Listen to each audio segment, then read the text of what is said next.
Bonsoir, bonsoir, bonsoir la famille générale 5 étoiles. J'espère que vous allez bien. Likez, partagez la vidéo dans tous les groupes. Vous avez vu la semaine passée, conteneur d'argent à la Banque centrale.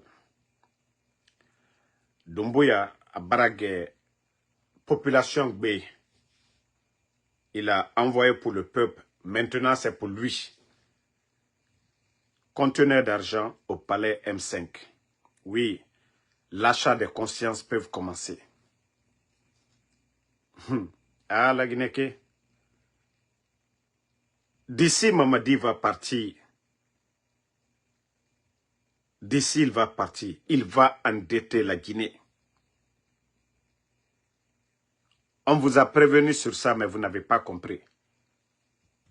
Ceux qui sont là, que non, Mamadi Doumbouya, vous saviez bel et bien, si ce n'est pas à cause de vos intérêts personnels, vous saviez qu'il a échoué sur tous les plans.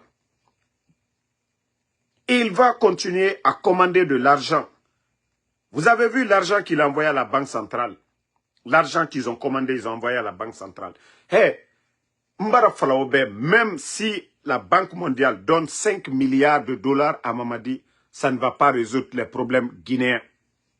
Parce que tout simplement, le pays est mal géré. Je vous dis, même si la Banque mondiale aujourd'hui décide de donner 5 milliards de dollars au CNRD, ça ne va pas résoudre le problème guinéen. Et déjà, il y avait l'argent. Il y avait l'argent. Qu'est-ce qu'ils ont fait avec? Donc, la Guinée, réveillez-vous. Ceux qui pensent que la journée du 5 septembre, que nous allons... Je crois que je vais bloquer des gens tout de suite là. Voilà. Ceux qui pensent qu'on va banaliser l'affaire du 5 septembre, on ne va pas banaliser. Les gens qui sont tombés par le coup d'État, par le sale coup d'État de Mamadi, nous allons les montrer. Vous voyez, M. Condé de Kindia, d'abord ils ont commencé par lui et ses enfants. Vous voyez, tous ces jeunes sont tombés le 5 septembre. Benjamin, les jeunes de Kaloum, Biringidi de Kolo. Le petit n'était même pas de garde ce jour-là. Pour vous dire combien de fois les mercenaires qui ont été payés par Mamadi Doumbouya. Tous ces jeunes-là sont tombés le 5 septembre. S'ils veulent nous distraire.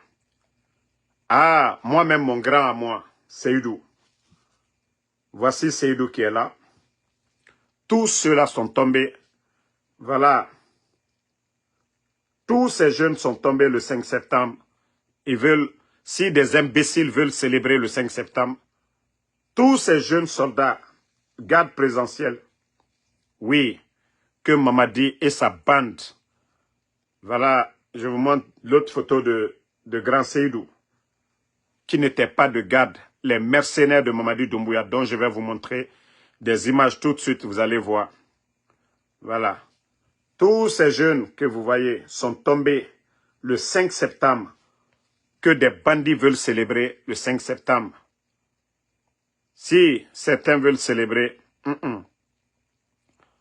voilà, toujours la photo de Benjamin. Voilà, des jeunes soldats, Mamadi Doumbouya, le 5 septembre.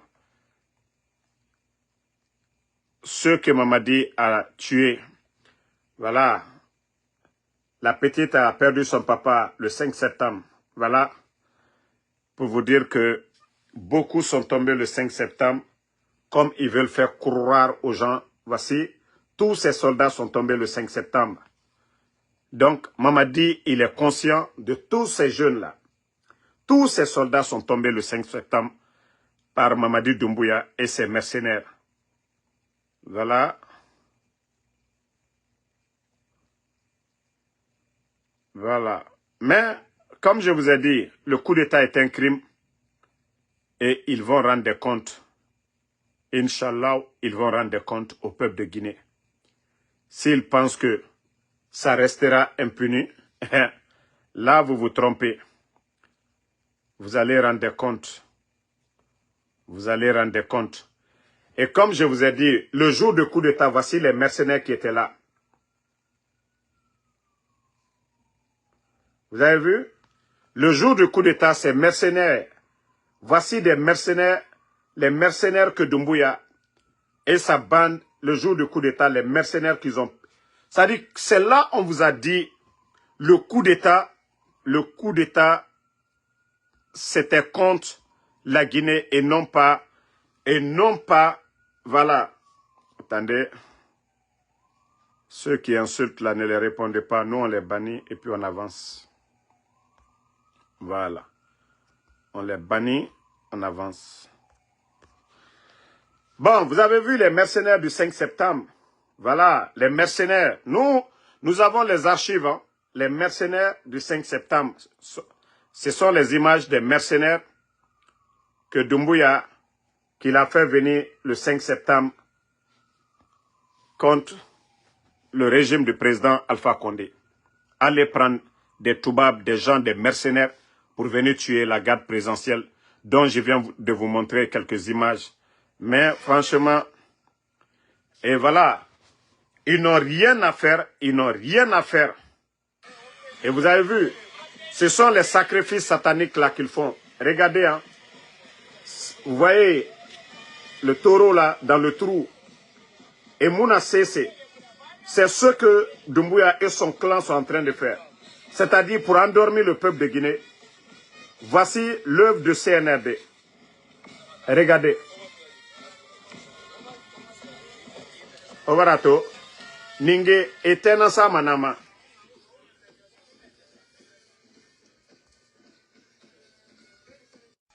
Donc, vous avez vu des images. Ils n'ont rien d'autre à faire que d'endormir le peuple de Guinée en faisant ces sacrifices sataniques. Partagez au maximum. Comme je vous ai annoncé, j'ai des invités qui vont venir. Partagez dans tous les groupes. Le 5 septembre, si d'autres ont oublié, nous, on n'a pas oublié. Tous les soldats qui sont tombés. On savait que Mamadi était un menteur. On savait que Mamadi était un manipulateur. Nous savions que Mamadi était au service de la France pour venir piller nos richesses. Nous savions que Mamadi était au service de la France pour venir piller nos richesses. Et voilà, la vérité est devant tout le monde. La vérité est devant tout le monde. Et voilà, laissez-moi vous jouer, c'est-à-dire cette vidéo. Quand je vous dis que tous ceux qui soutiennent Mamadi aujourd'hui, ils le font par intérêt. Voici un imbécile qui avait menti sur Sadiba. Un ancien légionnaire de l'armée française. Donc vous aurez tout compris, vous aurez compris. La sœur fait la demande encore. Voilà malheureusement ce qu'on a toujours refusé qui est arrivé. Oui. La Guinée vivra des moments sombres parce que tous les acquis de la Guinée, la Guinée risque de les perdre. Oui, la Guinée risque de perdre tous ses acquis. Ceux qui sont contents parce qu'Alpha Condé est arrêté, vous êtes encore contents qu'un fils de l'Afrique soit arrêté par l'Occident. Pas par les Africains, mais par l'Occident. Par des personnes envoyées par l'Occident pour arrêter nos présidents. Vous êtes contents? Oui, vous êtes contents. Ce n'est pas un militaire guinéen qui l'a arrêté. C'est un légionnaire français qui a infiltré l'armée guinéenne pour l'arrêter. Vous êtes fiers? On va voir ceux qui vont subir les conséquences de tout ce qui va arriver en Guinée. Ce sera malheureusement le peuple de Guinée. Ceux-là qui n'ont pas compris, ceux-là qui se réjouissent aujourd'hui, c'est eux qui risquent de pleurer bientôt. On a vu le cas de la Libye. Les Libyens ont dansé, beaucoup d'Africains ont dansé quand Kadhafi est tombé. Aujourd'hui, les Libyens auraient souhaité voir Kadhafi revenir pour rediriger le pays. Malheureusement, beaucoup de gens ne comprennent pas le combat. Ils sont contents parce qu'ils pensent que c'est la personne, le président qui est en jeu. C'est l'Afrique qui est en jeu, chers amis. Réveillons-nous. C'est la souveraineté de l'Afrique. Ils sont en train d'installer le chaos dans tous les pays africains, avec la complicité des Africains inconscients. Vous êtes contents qu'ils détruisent vos pays. Vous êtes contents qu'ils envoient des personnes pour attraper, arrêter vos présidents. Vous serez toujours contents de ça jusqu'à quand? Eh oui, moi je ne veux pas vivre les difficultés de la Guinée. J'ai soutenu et j'en suis fier J'ai défendu la souveraineté, j'ai défendu que la Guinée tombe. Oui, j'en suis fier. Je suis fier d'avoir défendu les principes qui sont les nôtres en tant que panafricains. Mais aujourd'hui, c'est triste pour l'Afrique. C'est triste. Si c'était des Guinéens qui s'étaient levés pour arrêter Alpha Condé, j'aurais dit oui, c'est les Guinéens qui l'ont fait. Mais ce n'est pas la Guinée qui l'a fait. C'est un ancien soldat français qui l'a fait. Pour l'intérêt de qui? Vous pensez que c'est pour votre intérêt, vous, peuple de Guinée? Vous pensez qu'il a agi pour votre intérêt? Arrêtez de vous tromper. Je suis désolé, arrêtez de vous tromper. Il n'a pas fait pour votre intérêt. Vous allez bientôt voir. Toute cette richesse de la Guinée dont vous étiez si fiers, vous allez voir comment elle va être exploitée maintenant. Vous allez voir, demandez aux Libyens le pétrole de la Libye, comment ça a fini. Ils disaient que Kadhafi était un dictateur, n'est-ce pas? Aujourd'hui, les Libyens auront tout payé. Ils sont prêts à tout payer pour voir Kadhafi revenir au pouvoir. Mais c'est trop tard. Vous allez voir que va devenir toute cette richesse-là qui existe en Guinée. Vous allez bientôt voir. Et oui, je suis désolé pour nous autres qui nous sommes battus. Qui nous sommes battus pour défendre l'indépendance de ce pays-là. Mais armons-nous de plus de courage, chers amis. Le combat n'est pas terminé. On continuera à défendre l'Afrique au prix de notre vie.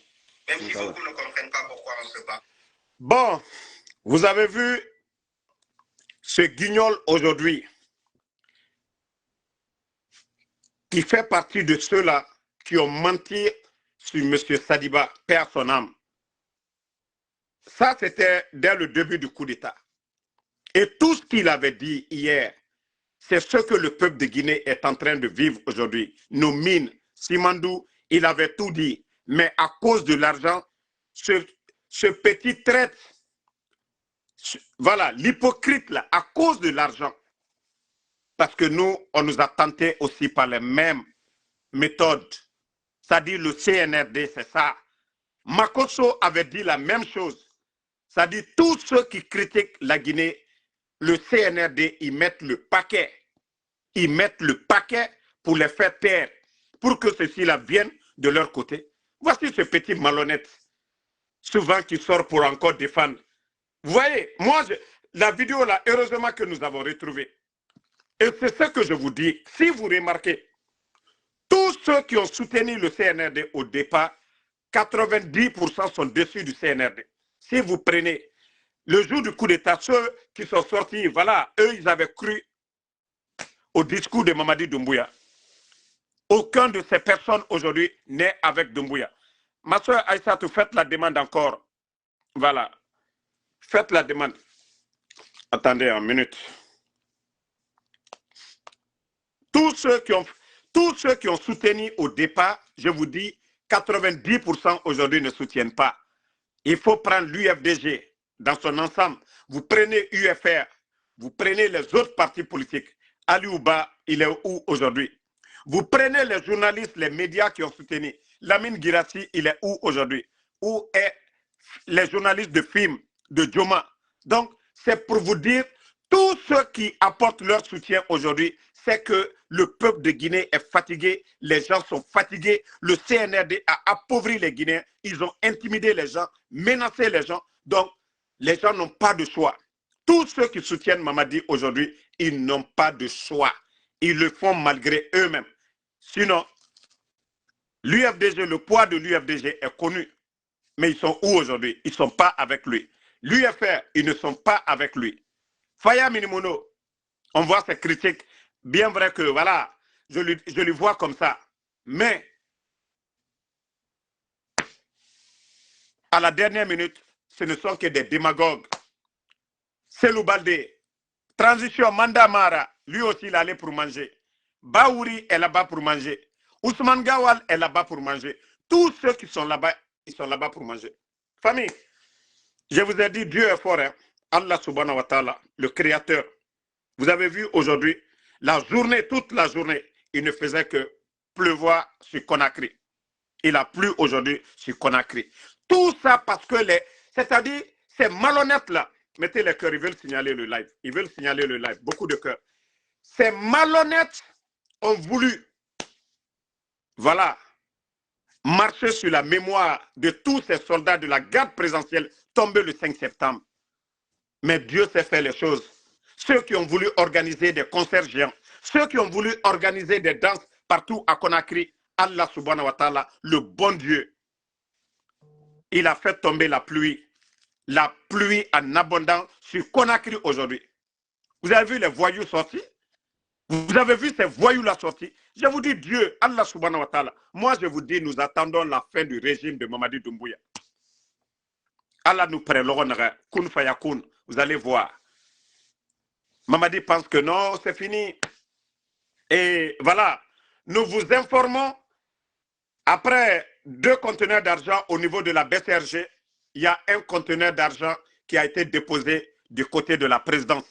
Imaginez, les 2 conteneurs, selon les estimations, on nous a dit, ça fait plus de 1400 milliards, les 2 conteneurs qui ont été déposés du côté de la BCRG.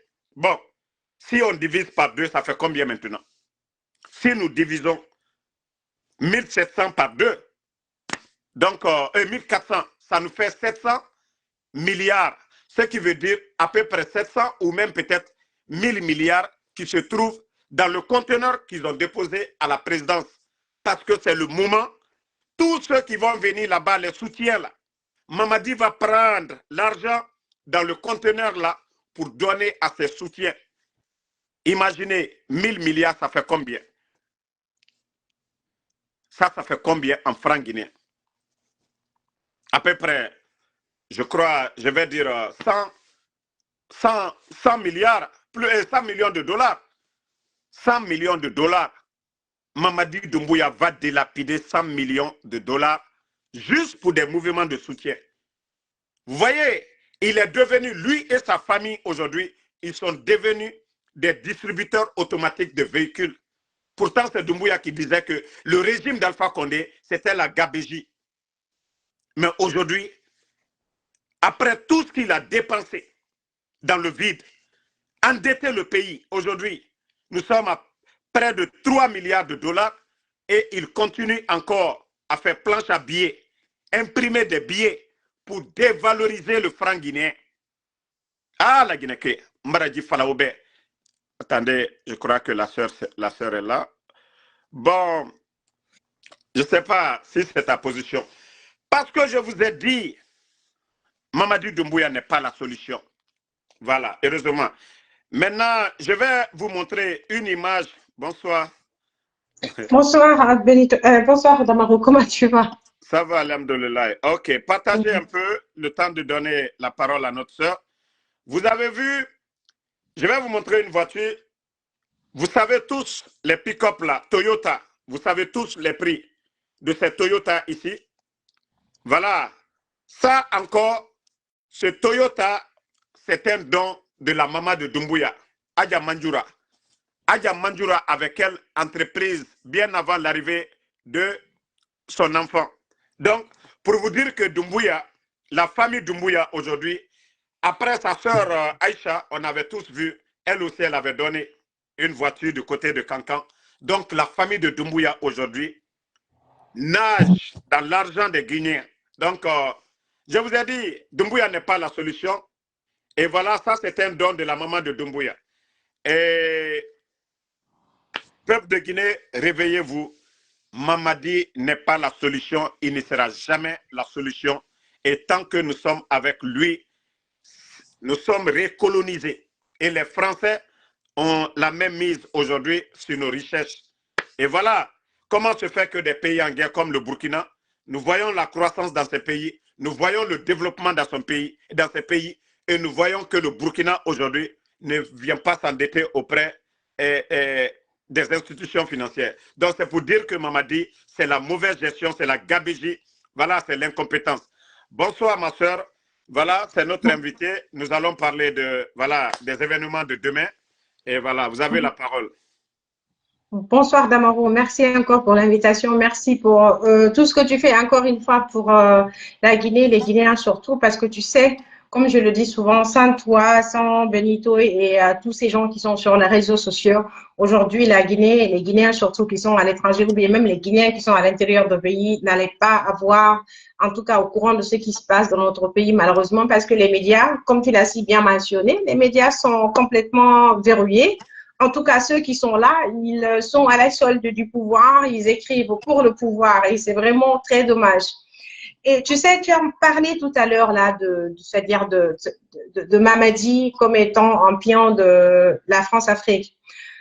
Tu sais, moi j'ai été la première à dénoncer, c'est-à-dire à lancer un appel à l'endroit de l'opposition d'être très prudente, d'être vigilante et tout par rapport à Mamadi lorsqu'il a fait son coup d'État. Les gens peuvent faire les recherches, ils peuvent retrouver mes articles. Même le titre de mon article, c'était quoi? C'était le lendemain du coup d'État, c'était quoi? Le coup d'État, un mal nécessaire? Point d'interrogation et tout cela. Après 6 mois, je l'ai décrit comme étant un coup d'État france-africain. Mais les gens, à ce moment, tu vois, les gens étaient encore, je veux dire, dans l'euphorie, les gens croyaient à ce qu'ils voyaient et tout. Bon, les gens ne cherchaient pas à faire des analyses approfondies et tout. Il a fallu que le journaliste, en fait, français, Thomas Dietrich, commence à parler de l'implication de la France dans ce coup d'État-là pour que les gens commencent vraiment à s'intéresser maintenant à ce que c'est que, ça dit quel est le rôle de l'État français dans ce coup d'État et puis dans le pouvoir, enfin, avec quelle est son implication, quelle est son influence sur l'agent militaire actuellement. Et c'est très dommage et tout. Je dirais pas que c'est déjà trop tard parce qu'entre-temps, Mamadi a eu le temps c'est-à-dire de s'installer. Il a eu le temps c'est-à-dire d'avoir des ramifications un peu partout. Vous voyez, Thomas Dietrich l'a dit hier que actuellement, comment ça s'appelle, le ciel guinéen est surveillé par une entreprise française. Donc, que les Guinéens ne se leurrent pas et tout. Ce qui me sidère surtout, c'est les gens qui se disent être des sécoutoristes qui sont là aujourd'hui, qui soutiennent ce pouvoir-là. Et ça, je me dis, comment on peut être un sécoutouriste, quelqu'un qui a été, quel qu'en soit ce qu'on peut lui reprocher, mais il n'a jamais voulu vendre la Guinée. Il n'a jamais voulu mettre la Guinée sur toutes les richesses qu'on a sous tutelle. Non. Partager les cœurs. Et pourtant, le système France-africain, pour ceux qui ne savent pas ce que c'est un système pratiquement qui nous fabrique, c'est-à-dire qui nous fabrique une élite qui va essayer de faciliter la mise sous tutelle de c'est-à-dire de nos États. Ça signifie quoi? Ça signifie, c'est-à-dire un système de domination sur fond d'un néocolonialisme étouffant. Et c'est ce que nous vivons aujourd'hui. Donc, les autres États, par exemple, la Guinée a la chance, en 58, de dire non aux accords de coopération, parce que ce sont les accords de coopération signés par les États membres, disons, de la zone CFA, qui essayent naturellement c'est-à-dire de perpétuer ce système néocolonial-là, à l'exemple, à l'image de la Côte d'Ivoire, du Sénégal, mais la Guinée avait dit non. La Guinée n'a pas voulu cela, c'est pourquoi nous, on a notre propre monnaie, on a notre banque centrale. Mais sauf que, vous voyez, à l'allure où vont les choses, bien évidemment, s'ils ne peuvent pas pour le moment essayer de supprimer le franc guinéen, ils peuvent revenir parce que sous d'autres formes, avec des mécanismes, c'est-à-dire des mécanismes qui sont clairs et nets, notamment, c'est-à-dire quand la France vient, elle revient en Guinée de façon subtile et silencieuse. Ça signifie quoi? De façon asymétrique.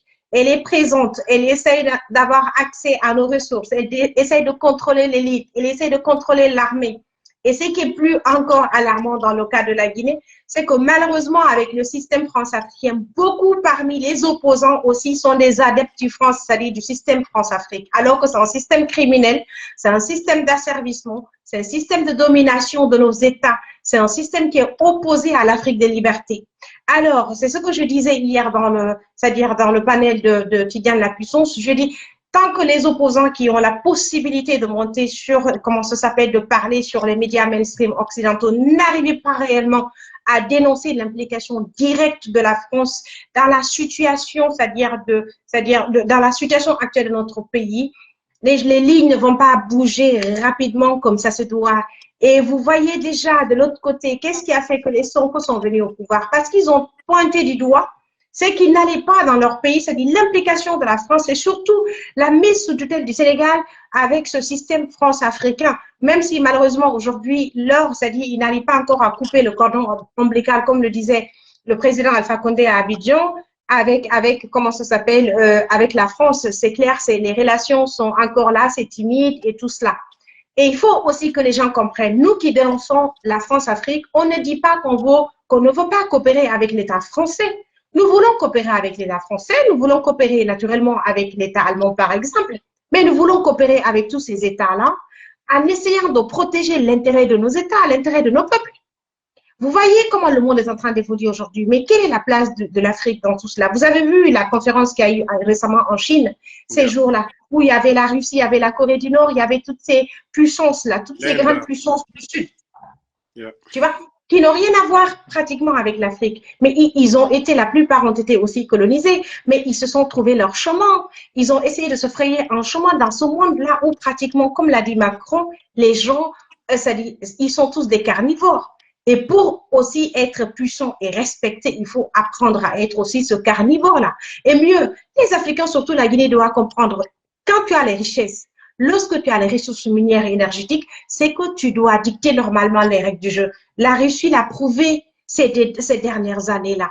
Donc, et quand on a les ressources minières et énergétiques, on dicte les règles du jeu. Et malheureusement, lorsqu'on nous impose comment ça s'appelle, un monsieur comme Mamadi Doumbouya qui malheureusement souffre d'une déficience intellectuelle et morale parce qu'il n'a pas cette capacité intellectuelle-là de gérer la Guinée. Il faut qu'on se dise la vérité. Alors, c'est pourquoi je me dis le grand problème qu'on a dans notre pays, c'est cette élite-là. Cette élite qui est partie à l'école, cette élite qui a fait des grandes écoles, des grandes études à l'étranger, qui vient quand même, qui accepte d'être c'est-à-dire sous les dictats de quelqu'un qui n'a pas les capacités intellectuelles, les capacités morales de gérer un État. Mamadi Doumbouya pratiquement n'est pas apte à gérer la Guinée. On voit déjà ce qui se passe parce que la Guinée, on ne peut pas gérer un État que de surface. On ne peut pas aussi essayer de ramener la Guinée avec tous les sacrifices que nos dévanciers ont fait. Ramener la Guinée encore en arrière, c'est-à-dire ramener la Guinée dans le giron de la France-Afrique, c'est étouffer la Guinée. C'est étouffer la Guinée carrément, c'est de nous priver de nos libertés, c'est de nous priver pratiquement d'un développement soutenu, d'un développement calqué de nos réalités. Donc, il faut que les Guinéens soient conscients d'une seule chose. C'est-à-dire, soit on essaie de s'engager ensemble, comme nous sommes en train de le faire actuellement dans la nouvelle dynamique que nous avons mis en place en Europe ici, qui s'appelle la synergie des forces vives. Et je vous dis déjà, moi, je ne suis pas chemin. Je suis déjà pratiquement en route pour Berlin, pour essayer de manifester devant l'ambassade de Guinée à Berlin. Parce que c'est important qu'on manifeste et tout, c'est important qu'on fasse comprendre à la communauté internationale que la Guinée ne va pas bien. Nous ne sommes pas d'accord avec l'allure que cette junte est en train de prendre depuis maintenant 4 ans. Ça fait 4 ans qu'ils sont là. Ils ont prêté serment. Mamadi a prêté serment. Il nous a promis qu'il allait faciliter le retour à l'ordre constitutionnel. Il ne l'a pas fait. Il est là aujourd'hui, ça dit personne n'ose dire ce que Mamadi, ça dit quand tu penses contrairement au CNRD, c'est que tu disparais, on t'enlève. Déjà hier, ils ont enlevé combien de jeunes, ça dit combien de jeunes militants au sein de ça dit qui sont membres influents du FNDC ou encore de l'UFDG qu'ils ont arrêté. Ça signifie qu'ils sont en guerre contre la Guinée des libertés, c'est comme ça je veux dire. Ils sont en guerre contre la Guinée des libertés, ils sont en guerre contre les médias, ils sont en guerre contre toutes les personnes qui ne veulent pas se soumettre, pratiquement à leur pouvoir France-africain étouffant. Un pouvoir qui est excessif. C'est-à-dire un pouvoir qui ne nous défend pas, un pouvoir qui ne nous ressemble pas, un pouvoir qui ne nous rassemble pas, un pouvoir qui nous oppose plutôt, un pouvoir qui fait de nos différenciations ethnicistes un problème, alors que normalement, de nos différenciations ethnicistes devraient naître notre force de façon impérative pour qu'on puisse aller de l'avant. Mais de toutes les façons, il est une fabrique de la France-Afrique, il est une fabrique de l'armée française, donc il est là pour moi c'est un satrape, il est là c'est pour rendre, comment ça s'appelle, service aux Français, il est là c'est il rend compte aux Français, il ne rend pas compte aux Guinéens. Donc si la preuve en est que vous avez vu le discours de Molsanda Kouyaté à Bruxelles ces derniers jours-là, vous avez vu les vidéos qui circulent, vous avez vu ce que Molsanda Kouyaté a dit, et effectivement, malheureusement, vous savez ce qui se passe. Actuellement, en Allemagne, hier déjà, le vol charter qui était prévu a bougé. Nous avons eu les informations nécessaires aujourd'hui parce qu'il y a encore des personnes qui sont en prison à la maison d'arrêt de Burn pour fin d'expulsion. Ces jeunes-là qu'on a eu au téléphone, ils nous ont confirmé qu'effectivement, l'avion a bel et bien décollé hier. On a déporté les Guinéens. Donc, vous pensez que ça, quand Moussana Kouyaté part s'asseoir devant, c'est-à-dire l'Union européenne, il leur dit qu'il est prêt à venir vous chercher. Vous pensez qu'il est en train de rigoler? Il n'est pas en train de rigoler. Vous pensez que ce pouvoir-là, c'est un pouvoir qui est là pour défendre vos intérêts, jeunesse guinéenne? Ce pouvoir qui vous étouffe, ce pouvoir qui vous livre à l'immigration mortelle, ce pouvoir qui vous livre à la pauvreté, c'est-à-dire au chômage endémique.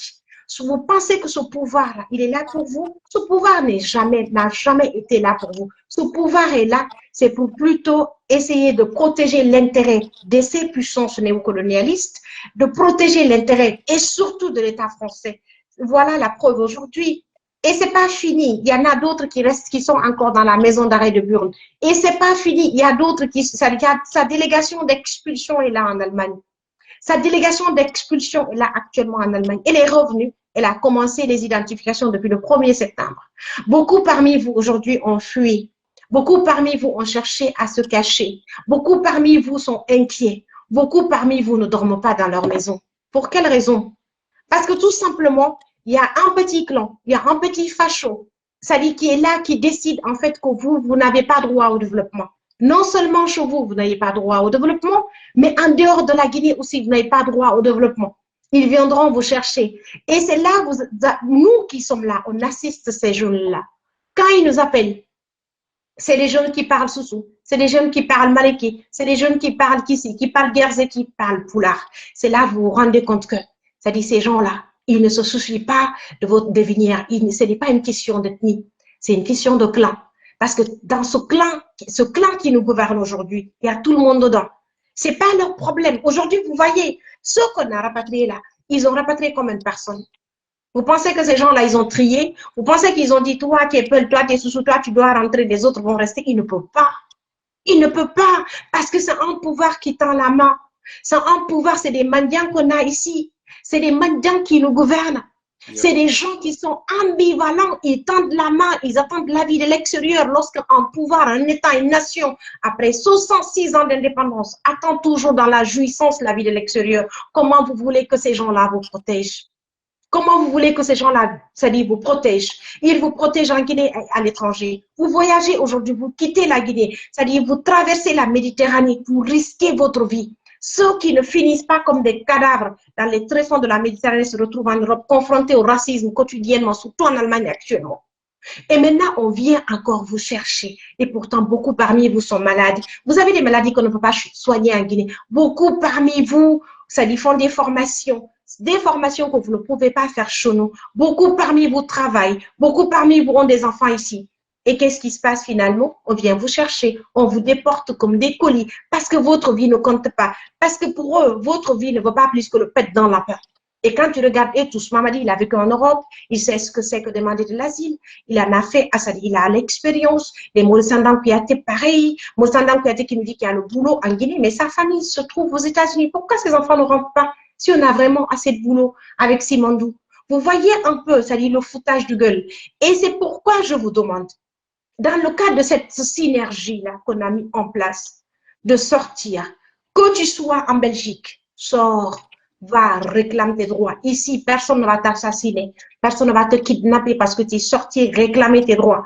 Normalement, le droit de manifester a un caractère universaliste garanti par les différentes conventions sur les droits de l'homme que la Guinée est signataire. Mais vous voyez, ils interdisent l'opposition, nous qui ne pensons pas comme de manifester, mais en même temps, eux, ils sortent manifester, eux, ils partent faire la campagne. C'est-à-dire même l'administration guinéenne qui est censée normalement garder sa neutralité ne la garde pas par rapport à leur projet de sélection. Parce que pour moi, c'est un projet de sélection par rapport à leur référendum. C'est un projet de sélection parce que la Guinée n'a pas un problème de constitution. La Guinée n'a jamais eu un problème de constitution d'Amaro. La Guinée n'a jamais un problème de constitution. Le problème qu'on a, c'est le problème d'applicabilité du contenu de la constitution qu'on a. C'est le problème d'applicabilité des lois qu'on a. Ça ne sert à rien.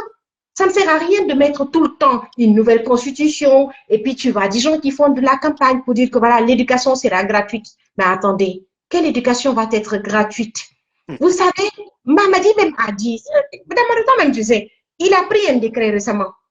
Il a dit que tous les Guinéens qui ont un problème de double identité par rapport à leur passeport, qui vivent, c'est-à-dire en Europe, en Occident, ils peuvent aller se faire enrôler à l'ambassade, dans les différentes ambassades, et puis ils vont essayer de changer leur identité, ils vont prendre celle qui leur convient, comme l'a fait par exemple le Mali, parce que c'est nous qui avons interpellé Maurice Ndankwete sur la situation ici, par exemple.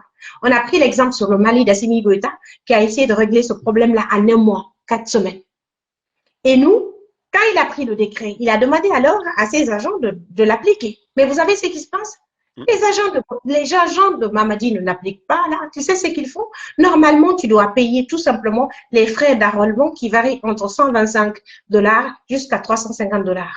Mais qu'est-ce que ces gens-là, ils font? Quand tu te fais enrôler, d'abord ici, par exemple, nous, à l'ambassade de Guinée à Berlin, pour avoir un rendez-vous, ils ont mis un réseau de corruption et il faut payer de l'argent, le plus souvent pour avoir un rendez-vous rapide.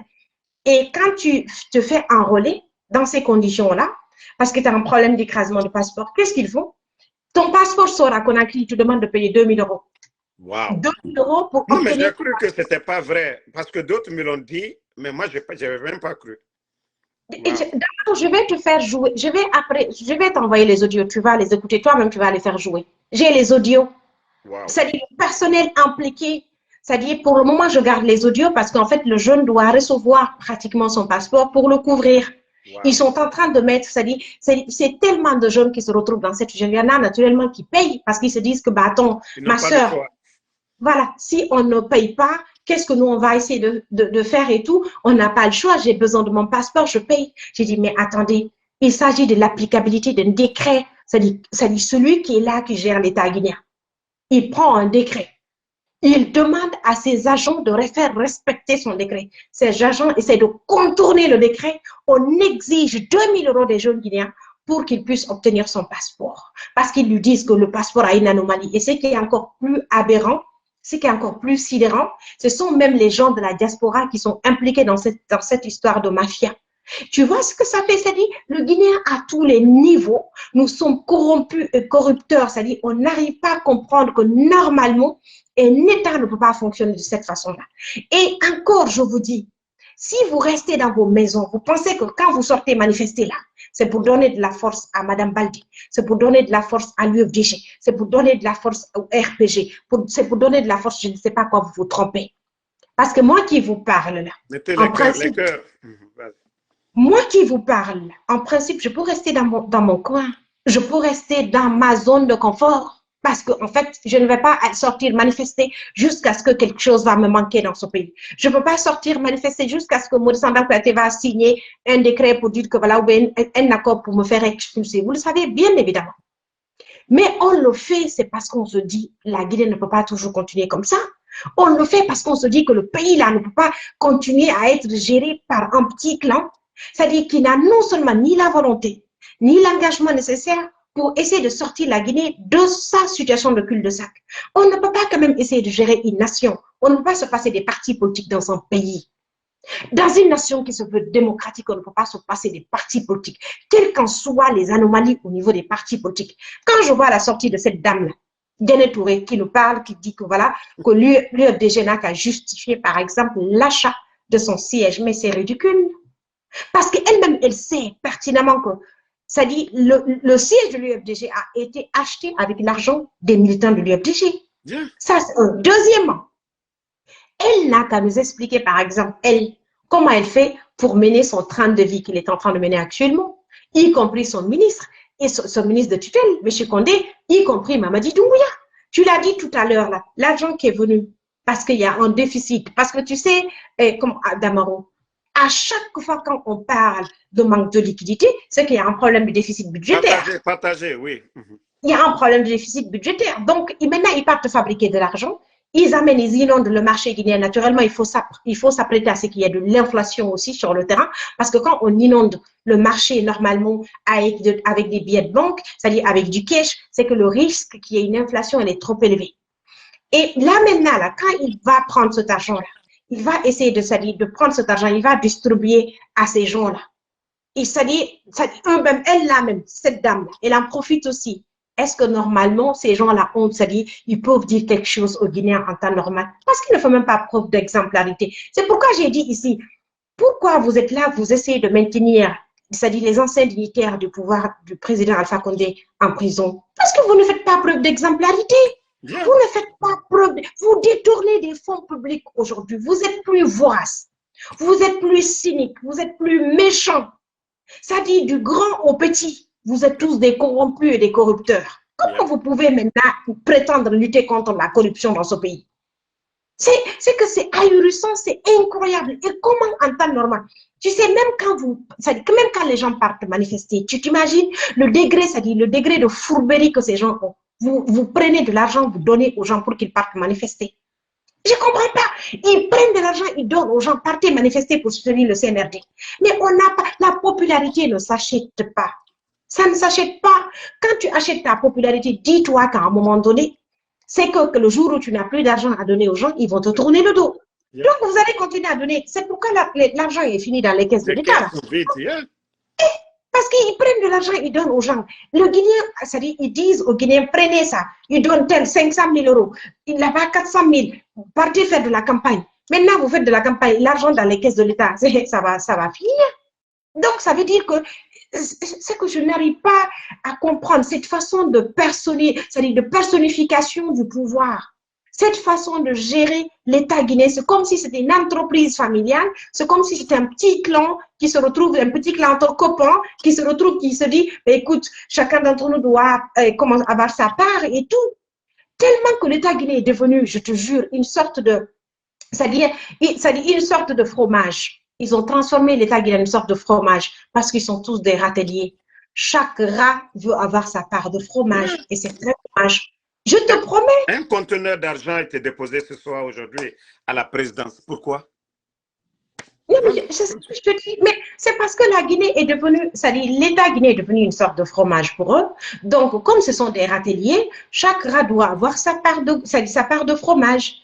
Et si vous, maintenant, en tant que Guinéen, vous pensez que vous n'êtes pas prêt à sortir demain à Berlin pour manifester devant l'ambassade de Guinée à Berlin, pour essayer de leur faire comprendre, et puis surtout faire comprendre à l'État allemand que ça ne va pas chez nous en Guinée, qu'on ne peut pas nous expulser de façon aussi humiliante, de façon aussi déshumanisante, et puis sur fond de corruption. Et puis ce qui est encore plus grave, Damaro, la Sierra Leone est signataire aussi d'un tel accord d'expulsion. Mais tu sais ce que la Sierra Leone fait? La Sierra Leone identifie ses compatriotes dans les locaux de l'ambassade de la Sierra Leone à Berlin. Mais nous, on se vante depuis 58 qu'on est souverainiste, qu'on est panafricaniste, qu'on est indépendant, mais on nous envoie une délégation ici pour aller s'asseoir dans les locaux, c'est-à-dire de l'Office de l'immigration allemande, pour convoquer nos citoyens guinéens. Wow. Qui allaient s'asseoir, je te jure, c'est-à-dire dans les locaux de l'Office de l'immigration, avec un personnel de l'ambassade, et c'est-à-dire arrogant, un personnel de l'ambassade arrogant, des personnes qui ont aussi demandé même de l'asile ici en Allemagne, et puis avec un personnel venu c'est-à-dire du ministère des AE, du ministère, comment ça s'appelle, de l'Intérieur, de la protection civile, qui se retrouvent là-bas, tellement qu'ils ont peur, qu'est-ce qu'ils font? Ils mettent des bavettes. Ils se cachent le visage. Ils se cachent le visage. Ils se cachent le visage. Dans l'Office de l'immigration. Et puis, le personnel de l'ambassade, ils ont une consul ici qui est là-bas, qui participe, qui parle, qui s'assoit aussi, c'est-à-dire qui est là, qui essaie de convaincre les gens. Non, comment ça s'appelle? Parler, on est venu, c'est pour vous accompagner. Vous êtes venus, c'est pour les accompagner. C'est pourquoi vous avez rapatrié hier combien de personnes? C'est incroyable, en fait. C'est triste. J'aurais bien compris que s'ils faisaient ça même dans les locaux de l'ambassade de Guinée à Berlin, mais faire cela dans les locaux, c'est-à-dire faire cela dans les locaux de l'Office de l'immigration. C'est comme si l'État guinéen n'a pas d'ambassade à Berlin. C'est comme si l'État guinéen, alors que cette ambassade est plus ancienne que Mamadi. Yep. La Guinée a une coopération avec l'Allemagne, une coopération solide depuis son indépendance avec les deux Allemagnes, avant la réunification. Donc, depuis 1958, pratiquement, la Guinée a une coopération avec les deux Allemagnes, jusqu'à la date de la réunification en 1989. Et donc, même leur ambassade qui était là, l'ambassade comment ça s'appelle, de Guinée à Bonn, c'était une ambassade qui appartient à l'État guinéen. Il avait acheté. C'est pour vous dire, donc, Mamadi, ces relations qui existent là, entre l'État allemand et l'État guinéen, c'est des relations qui sont plus anciennes que vous. C'est des relations qui sont plus anciennes que nous tous. Et comment vous pouvez essayer de vous comporter comme ça? Le Guinée était respecté partout avant, mais aujourd'hui, on ne peut pas nous respecter parce que malheureusement, la France nous a fabriqué un ancien légionnaire pour venir lui dire, écoute, on a besoin de récupérer ce qui nous a appartenu parce que la Guinée, pour les Français, c'est des propriétés privées. Ça les appartient à la Guinée, les Guinéens les appartient. Alors, mais pour essayer de bien faire le boulot, il faut essayer de prendre un traître, un esclave volontaire. Malheureusement, on s'attrape pour essayer de faire le boulot des Français, parce que là, les Français n'ont pas besoin de se montrer, c'est-à-dire d'être là, comme le disait Amadou Kourouma dans son livre Soleil des indépendances. Les Noirs qui sont là, qui nous gouvernent après l'indépendance, des indépendances confisquées, la seule différence entre eux et les colons, c'est la couleur de peau. Rien n'a changé pour nous, malheureusement. Et on a cru que pour la Guinée, beaucoup de choses avaient changé. Mais apparemment, nous revenons à la case de départ. Et c'est très triste pour nous. Donc, sortez manifester le 6, ça c'est demain. Demain, vous sortez manifester à Bruxelles, vous sortez manifester à Paris, vous sortez manifester à Berlin, vous sortez manifester à Montréal. Il y va de notre intérêt, il y va, c'est-à-dire de notre intérêt en tant que peuple. Parce qu'il ne peut pas vous interdire en Guinée là-bas de manifester. Ils viennent vous chercher en Allemagne ici comme des colis. Mossana Kouyaté a donné le ton. Il a dit à l'Union européenne qu'ils vont venir vous chercher. Ils n'ont aucun problème avec. Ils ont du boulot pour vous à Simandou là-bas. Alors, apprêtez-vous. Si vous ne sortez pas pour essayer de vous défendre, pour essayer de vous protéger, parce qu'ici, personne ne va tirer sur vous, vous assassiner parce que vous êtes sortis manifester. Personne ne va le faire. Donc, vous avez peur de quoi, Guinéens de l'étranger? Vous avez peur de quoi? Et puis, comment on peut aussi être débile? Toi, tu as quitté ton pays parce que ça ne va pas. Tu viens en Europe, tu demandes de l'asile. C'est toi qui t'assois ici pour supporter un pouvoir en Guinée là-bas. Je ne vous comprends pas. C'est que c'est, je ne sais pas, d'abord aussi, tu as des questions à poser. Je ne veux pas que ce soit un monologue. Vous savez, c'est clair. Vous vous rappelez, voilà, je vais vous faire écouter Moursanda. En Guinée, nous l'avons dit à tous les diplomates. La réciprocité, 100%. Bravo. 100%. Vous renvoyez un Guinéen, je renvoie un citoyen de chez vous. Voilà, c'était le guignol. Moi, je l'appelle Ouyassanda. Ça malinqué, vous savez déjà ce que ça veut dire. Voilà. Mettez les cœurs, ils veulent signaler le live. Tapotez, partagez, mettez les cœurs. Donc, c'est lui qui disait ici que si on rapatrie un citoyen de chez lui, sans raison valable, qu'il va rapatrier un citoyen aussi venant de ce pays-là. Et voilà. Et tout le monde a écouté la vidéo quand il était avec je crois que c'est la Commission européenne. Voilà. Voilà. Et tout le monde a écouté. Qu'est-ce qu'il a dit en tant que ministre des Guinéens de l'étranger? Qu'est-ce qu'il a dit pour les protéger? Qu'est-ce qu'il a dit dans le discours là? Les Guinéens peuvent se sentir en sécurité. Moi, je vous ai suivi depuis longtemps. Vous vous battez, plus que même l'ambassade. Vous avez fait des annonces depuis fort longtemps.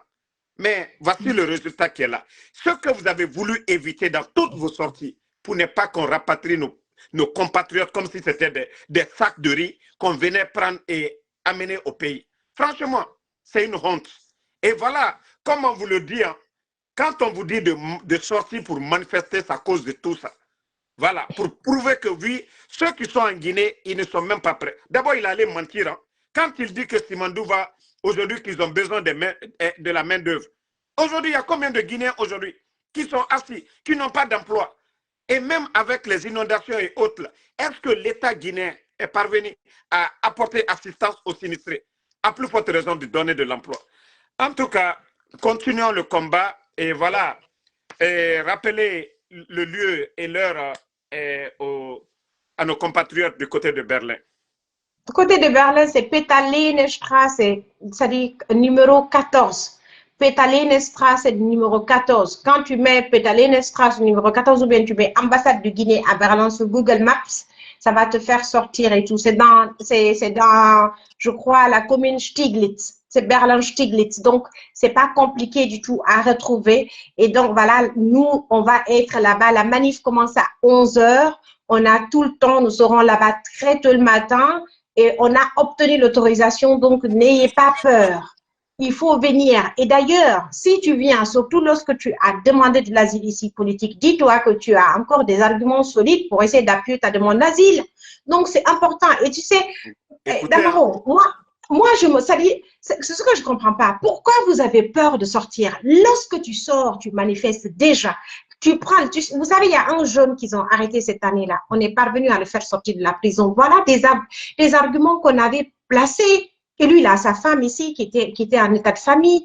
On l'a fait sortir de la prison et tout parce qu'il était membre, en fait, non seulement de notre ONG, mais aussi et surtout, il est sorti, il manifestait et tout. Donc, c'est pareil aussi pour tous ces gens-là. C'est-à-dire, il y a aussi Gabi. Avant lui, il y avait Gabi. Aussi pareil. Donc, c'est-à-dire, tous ces jeunes-là, quand je vous dis sortez, sortez parce que vous savez pertinemment que si tu te fais, s'ils te remarquent ici, parce que moi, je vous dis, hein, il y a des rapports qu'on écrit tous les jours sur moi, quotidiennement sur moi, et puis qui déposent là-bas. Et qui le fait, ce sont les gens de leur ministère. Mais ça ne me fait ni chaud ni froid. Parce que je l'ai toujours dit. La lutte pour le respect de la dignité de l'homme noir en Allemagne surtout, en Europe, pour moi, s'il le faut, je vais perdre ma vie, je vais le faire. Parce que je dis encore, je le répète, si l'Europe, le droit d'aller là où elle veut, c'est-à-dire, il lui est important qu'elle comprenne aussi que le droit pour nous d'aller là où nous voulons est important aussi. Parce que sans l'Afrique, l'Europe n'est rien.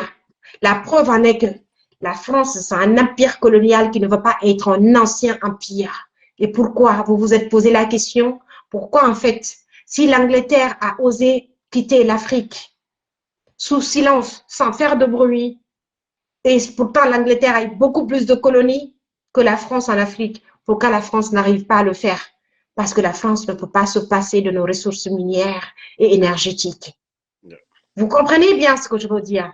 Donc, et en plus, moi, je me sens réconfortée aujourd'hui sur ma position. Je me sens pas bien parce qu'on a déporté les Guinéens, mais je me sens bien, vous savez pourquoi? Parce que pendant tout ce temps, j'étais seule. Pratiquement, nous étions seuls à combattre, c'est-à-dire à dénoncer ce que Maurice Sandang Kouyaté est en train de faire en Allemagne. Mais Dieu, avec nos prières, le monde entier a découvert le vrai visage de Maurice Sandang Kouyaté, le vrai visage, c'est-à-dire du ministre des AE, le vrai visage de la diplomatie guinéenne.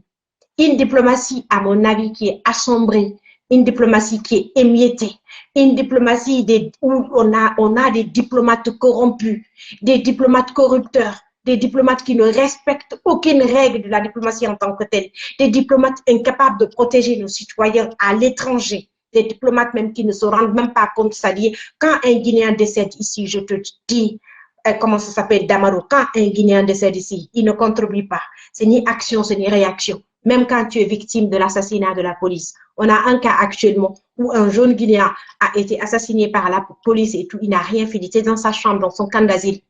Finalement, on les a informés. Le ministre des AE, M. Maurice Sandang Kouyaté, personnellement, je l'ai informé parce que j'ai son téléphone WhatsApp. Je l'ai informé personnellement. Je lui ai dit, mais ne serait-ce que déplacer, on a rapatrié le corps en Guinée, ne serait-ce que vous déplacer, aller rendre visite, aller dire des salam alek à la famille de ce jeune homme-là, à l'INSA là-bas, il faut le faire. Ils n'ont pas fait. C'était ni action ni réaction. Et nous accompagner aussi pour porter plainte contre ce jeune, c'est-à-dire pour essayer de soutenir notre plainte. Ils ne l'ont pas fait. Wow. Finalement, ça fait 2 ans on se bat.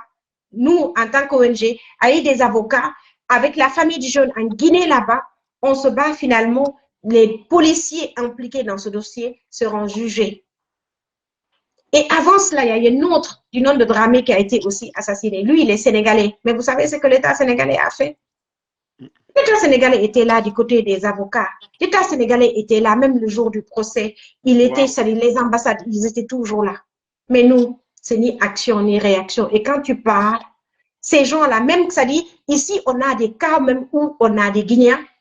Quand on les informe que tel Guinéen, par exemple, les autorités les informent, tel Guinéen est décédé, nous voulons savoir qui il est. Est-ce que vous pouvez l'identifier? Vous pouvez essayer d'organiser, de récupérer le corps, surtout les gens qui ne sont pas dans les associations. Qu'est-ce qu'ils font? C'est ni action ni réaction. Jusqu'à ce qu'il y ait par moment ici, on incinérait des jeunes. On a incinéré les corps de quelqu'un ici, des jeunes ici. Et là aussi, ils sont sortis sur film pour pouvoir nous démentir. Parce qu'on a dit qu'on a incinéré le jeune. Finalement, la vérité est sortie. Le jeune a été incinéré. Wow. C'est pour te dire combien de fois, depuis nous, on est là, on dénonce les failles, les défaillances au niveau de l'ambassade, au niveau de la diplomatie guinéenne. Et pourtant, une diplomatie, c'est la porte d'entrée dans l'État. Une diplomatie, c'est la porte d'entrée dans l'État. On ne peut pas prendre n'importe qui, n'importe comment confier, non seulement une ambassade, et puis confier aussi un ministère des AE. Ce n'est pas possible. Mais quand, oui. Je ne vous coupe pas la parole. Ce que les gens ne savent pas, Ouya Sanda, comme vous dites même, monsieur Maurice Sanda, vous le respectez. Il s'appelle Ouya Sanda. Il était ici, à Washington. Et vous savez, les ONG qui luttent contre l'excision en Afrique, le monsieur, il était à la tête de ces ONG ici. Il n'a pas été diplomate comme les autres. Voilà, on lui prend, on dit docteur Maurice Sanda, boum, on le met ministre des AE. Comment est-ce qu'il va travailler comme les autres? Voilà, donc c'est ce qui fait qu'il ne comprend absolument rien de ce qu'il est en train de faire. Déjà, le boss, Mamadi lui-même, il n'a pas de niveau, il n'a aucune notion de la République. Et voilà, des gens, c'est voilà, on vient, tu le vois, sa démagogie, ce qu'il fait. Il dit, j'ai pris l'avion, je suis allé chercher nos compatriotes du côté de la Tunisie. Est-ce qu'il avait besoin de rappeler ça aux Européens là-bas? C'est parce que c'est quelqu'un qui n'a pas honte. Et qu'est-ce qu'il a donné? Ces 20 000 personnes dont il a cité là-bas. Quel emploi l'État guinéen a donné à ces gens-là? Donc, ma soeur, on va résumer.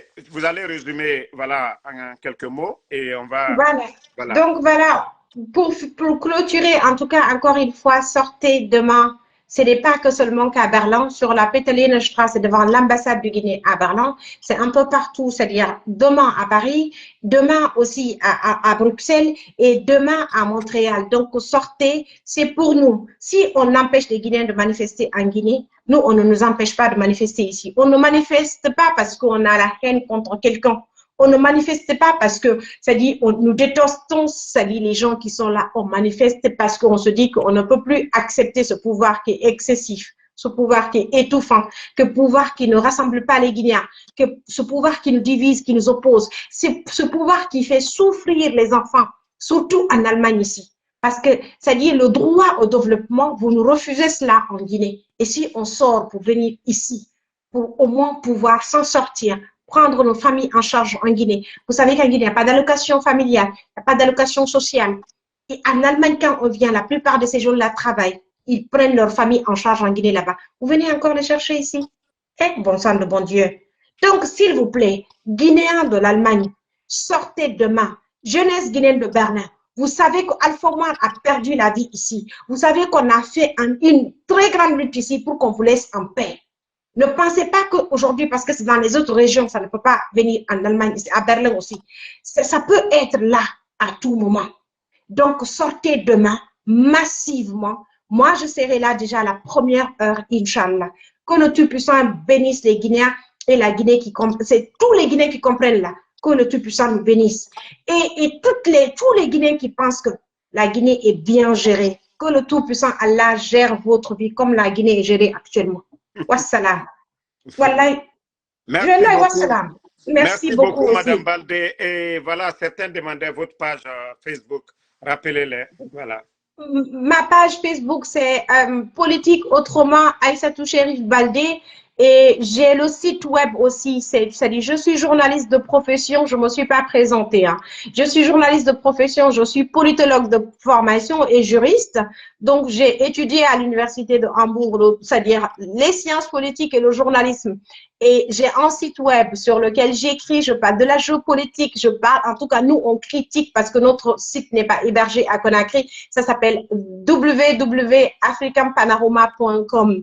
Donc, si vous voulez, c'est-à-dire éveiller votre conscience là, c'est-à-dire si vous êtes vraiment, c'est-à-dire pour l'Afrique des libertés, partez sur notre site, vous allez avoir les informations que vous voulez. Nous ne sommes pas à la solde de quelqu'un, nous savons comment l'Europe fonctionne, nous savons comment l'Afrique fonctionne. Notre objectif, c'est d'éveiller les consciences de la jeunesse africaine. Donc, venez sur notre site, ma page, c'est la politique autrement avec Aïssatou Chérif Baldé.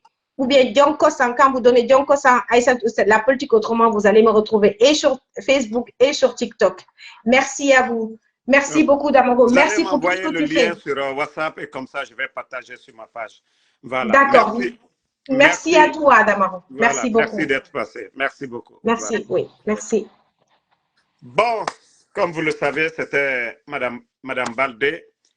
Et voilà.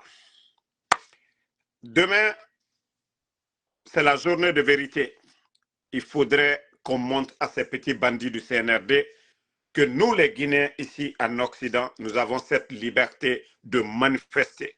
Même s'ils interdisent les mouvements, voilà, et des manifs du côté de la Guinée, nous ne pouvons pas nous asseoir ici et rester silencieux. Les soi-disant soutiens du CNRD veulent organiser aussi des mouvements pour montrer à la communauté internationale que tout va bien. Donc, nous n'allons pas l'accepter.